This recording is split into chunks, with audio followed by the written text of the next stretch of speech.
Hello everyone, welcome towards my channel Bansal's world for mathematics. बच्चा आप सबका स्वागत है। और आज हम यहाँ पे जो डिस्कस करने जा रहे हैं that is going to be the word problem connected with your chapter real numbers and that is one of the word problem from your example part. तो ये आपका एक एग्जाम्पल है आपके एनसीईआरटी में। Let we take on to this concept. What have been given there? A sweet seller is having 420 kaju burfis and 130 badam burfis. So he want to arrange them in such a way that each of the arrangement that is having same number and they take up the minimum area of tray. तो what is the number of pieces that can be put in each row for this purpose? तो ये आपको यहाँ पे एक numeric problem दिया गया है जिसके रिगार्डिंग हमने बात करनी है। समझिए, देखिए कंसेप्ट बड़ा ही सिंपल है। यहाँ पे आप लोगों को यहाँ पे क्या दिया गया, जनरली आपने जो है ये स्वीट सेलर्स जो भी आपके पास यहाँ पे शॉप्स होती हैं वहाँ पे आपने मिठाई को रखे हुए देखा होता है, ठीक है। तो उसमें क्या है, ये मान लीजिए ये मैंने यहाँ पे जो है स्वीट्स को अरेंज कर रखा है। ये स्वीट्स का जो है ये पहला मेरे पास यहाँ पे अरेंजमेंट है। मैंने यहाँ पर ये पीसेस रखे हुए हैं। This is something how we have to arrange the things here. Fine. तो हम क्या करें, हम यहां पे इसको देखिए, अगर मैं कहता हूं कि आपके पास जितने भी बर्फीज हैं, okay, they should be occupying minimum area of tray. तो मिनिमम एरिया ऑफ ट्रे का मतलब यहां पे क्या है, आपने वो जो ट्रे है, ट्रे का एरिया मिनिमम ऑक्युपाई तभी होगा जब आप वहां पर ज्यादा से ज्यादा पीसेस को कम स्पेस में अरेंज कर सकते हो। तो मैंने यहां पे ज्यादा से ज्यादा पीसेस को एक रखने का एफर्ट किया है। मान लो मैं इस तरीके से एक ये जो आपके पास यहां पे लाइन है, मैं फिलहाल के लिए n पीसेस जो है रख सकता हूं। और ये जो n पीसेस हैं, अब समझो यहां पे मेरे पास यहाँ पे दो तरीके के बर्फी हैं, एक तो काजू बर्फी है, एक मेरे पास यहाँ पे क्या है, बादाम बर्फी है। हम एक काम करते हैं, मेरे को नहीं पता कि फिलहाल के लिए आपके पास एक लाइन में कितने पीसेस आप रख के चल रहे हो, ठीक है। हमने ये मान लिया कि एक लाइन में यहाँ पे n पीसेस हैं। मान लो मैंने 420 काजू बर्फीज को यहाँ पे रखना है। तो 420 काजू बर्फीज के लिए सपोज ऐसे मैंने यहाँ पे ये काजू बर्फीज को रख दिया। ये सब काजू बर्फीज हैं, ये भी सभी यहाँ पे काजू बर्फीज हैं, ये भी सभी काजू बर्फीज हैं। ऐसे करते करते हमने यहाँ पर काजू बर्फीज को फिलहाल के लिए ये प्लेस कर दिया। तो ये कितनी लाइंस हैं, आई डोंट नो कितनी है। हम इसको मान लेते हैं ये मेरे पास यहाँ पे ए लाइंस हैं फिलहाल के लिए। There are a such lines. तो अब हुआ क्या, मैं आपको यहां पे कहता हूं कि जो A हैं ये लाइंस बनी है आपके पास ऑन द होल, किसके लिए, फॉर काजू बर्फी। और एक लाइन में काजू बर्फी के कितने पीस हैं, n पीस हैं। तो टोटल काजू बर्फी के पीस कितने हो गए, एक लाइन में n पीस है, A लाइन है, तो कितने होंगे, n इंटू ए। और वो जो टोटल काउंटिंग है, ये काजू बर्फी के कितने पीसेस हैं कुल मिलाकर आपके पास, दे आर 420 नंबर। वो वहां पे कितने हैं, वो 420 हैं। तो मतलब ये जो काउंटिंग है, ये काउंटिंग मेरे पास यहाँ पे 420 पे सेटल होता है अगर देखा जाए तो। अब बात करते हैं आगे। अब सेम पैटर्न पे मैं यहाँ पे क्या करता हूँ, मैं ये लाइंस में जो है अरेंज करना शुरू कर देता हूँ यहाँ पे क्या, बादाम बर्फी को। तो ये हमने यहाँ पे बादाम बर्फी को अरेंज किया। फिर देखो आपने करना क्या है, आपको जो ये each stack has same number का मतलब यहाँ पे क्या है, अगर एक लाइन में आपके पास यहाँ पे आपने n पीस किसके रखे हैं, यहाँ पर काजू बर्फी के, तो आपने n पीस ही रखने हैं किसके भी, बादाम बर्फी के। मतलब एक लाइन में जो बर्फी का काउंटिंग है आपके पास, चाहे वो बादाम वाला है चाहे वो काजू वाला है, वो सेम होना चाहिए। तो मतलब यहां पर भी जो अब आपके पास ये पीसेस आप रखकर चल रहे हो, ये जो पीसेस आप यहां पे रख के चल रहे हो, ये मेरे पास यहां पे क्या है, they have in n pieces. But अब मेरे को नहीं पता कि इनको मैं कितनी लाइंस में रख पाऊंगा। मान लेते हैं ये जो है ये मेरे पास अब यहां पे क्या है, ये ऐसे यहां पे बी लाइंस आपके पास बन गई। तो अब फिर वही कॉन्सेप्ट, एक लाइन में एन पीस है तो बी लाइंस में कितने होंगे, एन इंटू बी। तो they have been now equal to your badam barfis, तो they are given equal to 130, they are given equal to 130. That is the another thing. Now one thing is very much clear. I'm having product of two number that is equal to 420. Again product of two number यहाँ पे क्या 130, ठीक है।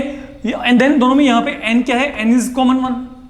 and what is n representing here? n आपके पास यहाँ पे क्या represent करता है, okay, how many n is representing the number of pieces you can put in one particular arrangement, in one particular line, in one particular stack. ये चल रहा है आपका यहाँ पे। तो अब अगर मैं आपको यहाँ पे कहता हूँ कि जो n है, n मेरे पास यहाँ पे क्या है, नंबर ऑफ पीसीज हैं। अब देखो मेरे को कैलकुलेट क्या करना है, what is the number of pieces that can be put in each row, तो मतलब I want to calculate n। अब एक बात क्लियर है, देखो इन दोनों का प्रोडक्ट 420 है, मतलब ये भी इसका फैक्टर है, ये भी इसका फैक्टर है। n इंटू बी 130 है तो n भी इसका फैक्टर है, b भी इसका फैक्टर है।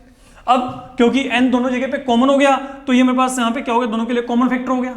तो कॉमन फैक्टर की जब भी हम बात करेंगे, मतलब n एक ऐसा नंबर है जो 420 को भी डिवाइड करता है और 130 को भी डिवाइड करता है।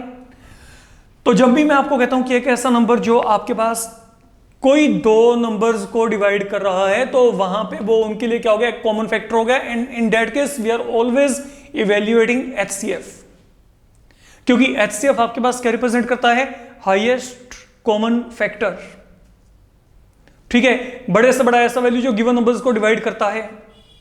तो मेरे को अब यहां पे क्या करना है, मैं इन दोनों का यहां पे HCF निकाल के चलूंगा। तो अगर मैं यहां पे इन दोनों का HCF निकालता हूं, now let you see what is HCF here. 130 को मैं क्या लिख सकता हूं फिलहाल के लिए, 13 इंटू 5 इंटू 2, और ये 420 को अगर आप यहां पे लिखना चाहते हैं तो इसे आप यहां पे कैसे लिखेंगे, 42 इंटू 10। ये 42 को कैसे लिखेंगे, 7 इंटू 2 इंटू 3,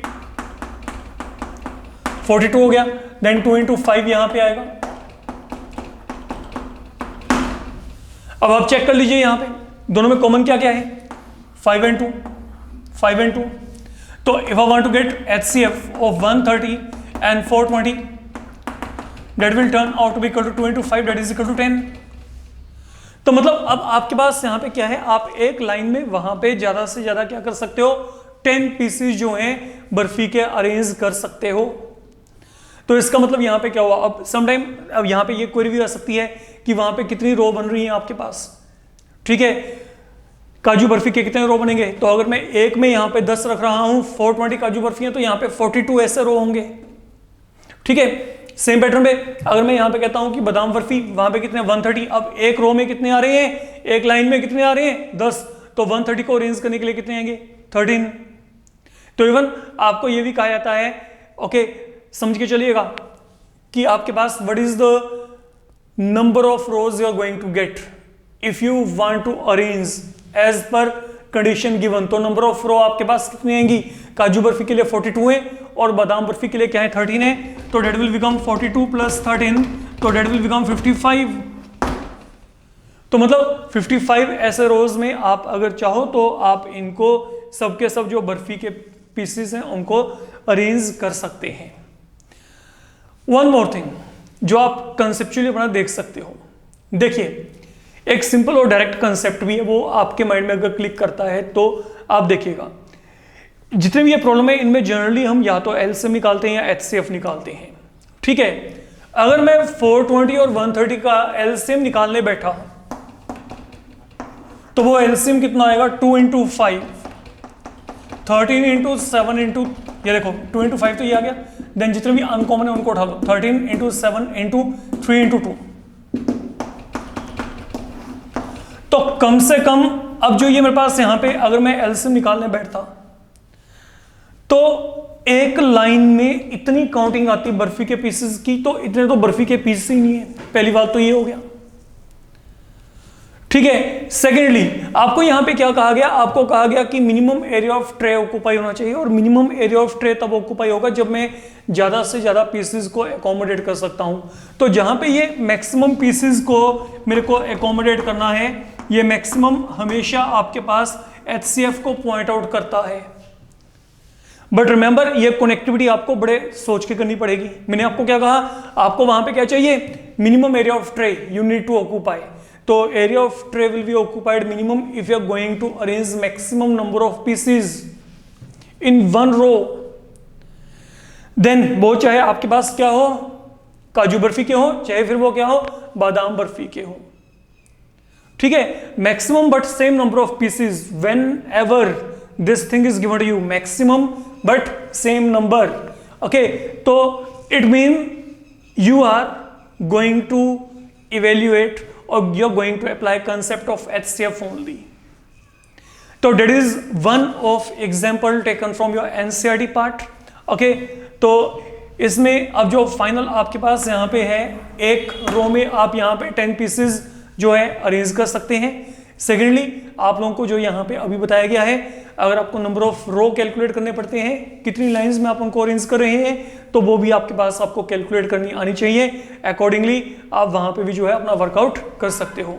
तो that's all in this module. In the upcoming module we will come across again one more such problem from your NCERT part, the 3 word problems. Okay, तो हर एक मॉड्यूल में हम एक एक प्रॉब्लम को यहाँ पे कंटिन्यूएशन में लेके चलेंगे, तो इसको बड़े आराम से ढंग से करके चलेगा। If you liked the video then definitely like, comment and then don't forget to subscribe the channel and share it with your friends. Thank you.